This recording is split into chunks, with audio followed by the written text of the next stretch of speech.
Now, you may have seen famous images of these Ottoman harems. Women sprawled across bathhouses, men indulging in their desires.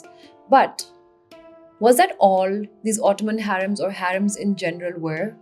Pleasure houses? Hi, my name is Misha and welcome to Tarihi Tales. If you'd like to watch the same video in Urdu, I have another channel called Tarihi Tales Urdu in which the same video will be uploaded in the Urdu/Hindi language. And other than that, if you want to know what my sources are, where I get my information from, everything is linked down below in the description box. Now, if you want to help our channel grow and you want us to prosper, there are a number of ways you can help us out. You can help out by becoming a paid member on Patreon. We're going to add some new perks with some behind the scenes images as well as some personal bloopers and all that go on while making the video. You can also become a paid member of this YouTube channel, and you can help out by using the number on screen if you're in Pakistan. Other than that, make sure to like, share, subscribe, comment, all of that good stuff really helps us out as well. Thank you. Now, what if I tell you that this and this are entirely fictional? This general perception of harems being this amorous layers of sultans and these overtly sexual places, it's far from the truth. Harems simply referred to the female quarters in a home or palaces. And within the palaces, these harems actually had a lot more than just the female family members. They had obviously the wives, the mothers of the sultans, the children, the female servants, the tutors. So it was basically like a place where the females could have their own community. But why is it that whenever you search for harems, the images I showed you guys earlier are the ones that always pop up? It's because most of these paintings are by European painters. Painters like Jean-Auguste Dominique Ingres and Delacroix. And these paintings were made during the mid-17 to the 1800s. And it's during this time that a lot of Europeans were actually frequenting a lot of Muslim courts in Africa, in the East in general, and they were enthralled by the concept of the harem. One of the major reasons as to their fascination was the fact that men were not allowed within the harem, and that just added to their curiosity, and it became this place of like a concept where these men would let their imaginations run wild. So Jean-Auguste Dominique's primary pieces like La Grande Odalisque or the Turkish Bath are prime examples of this imagination running wild. Now, the images that both of these paintings depict are what people call imaginative geography. The paintings are essentially creating a fictional world where acts which are considered taboo in the European society at that point in time are being practiced frivolously in the Eastern harems. For example, women pleasuring each other and themselves, all of these things. Interestingly, the painter that has painted both of these paintings has never been to Turkey or any other Middle Eastern country ever. Instead, he relied heavily on the works and the accounts of Charles Montesquieu. I might have butchered the pronunciation. So he basically used this man's version of what he thought was going on within these harems and these bathhouses, and that is what this painter painted. But he also had access to some actual accurate accounts of the Turkish harem and the Turkish baths offered by a woman called Lady Mary Wortley Montagu. In her accounts, she told Ingres that, well, the behavior and the etiquettes within these Turkish bathhouses and the harems were entirely appropriate and nothing of the sexual fantasy that you were imagining.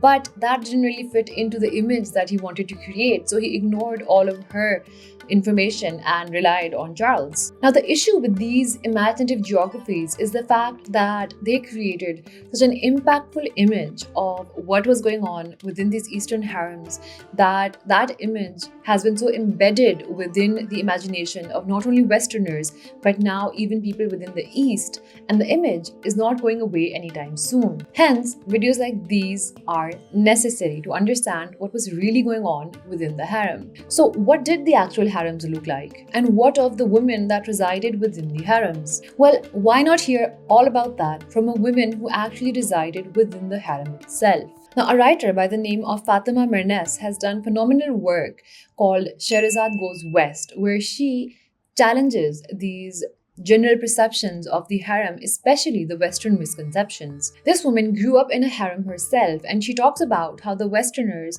have portrayed this place as a sexual fantasy, whereas she herself describes these places as places where women could wield power, intellect, through storytelling and politics. And she gives really good examples of actual historical women that resided in the harem but had immense power.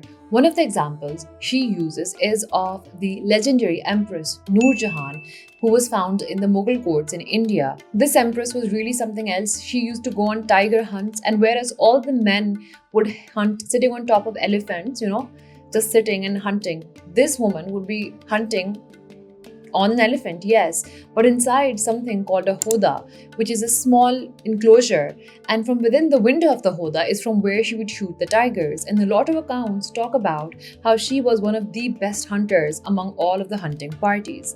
She also helped her husband rule India to the extent that some people claim that she was a true sovereign during that time, and her husband followed her advice and took her advice in a lot of things. She talks about how in the early 1930s, while Matisse drew his obelisks, you find magazine upon magazine filled with empowered Turkish women coming out of these harems. University students in uniforms stood strong. Sabiha Gökçen, the nation's first female pilot, soared through the skies, and lawyer Suraya Agwaglu championed her clients in court. Other accounts of the harem come from people like Zainab Hanum, who grew up within a harem and then traveled all across Europe writing about her travels. She often exhibited freedom of will and freedom of traveling, while her European counterparts were tied down by tradition and not allowed to do the same within the same time period. Within her book, she also criticizes the likes of painters like Ingres, and she says that the women he fantasized about, idle, helplessly passive, and always pictured indoors reclining on sofas in an embarrassingly vulnerable nudity, did not exist in the harems. But this imagination of these painters had a huge impact on how the harems were perceived. We have other examples where people like Gulbahar, who was the mother of one of the Ottoman kings, made entire cities. She did so much development in the area of Trabzon in Turkey today, that while remaining within the harem, while being a woman.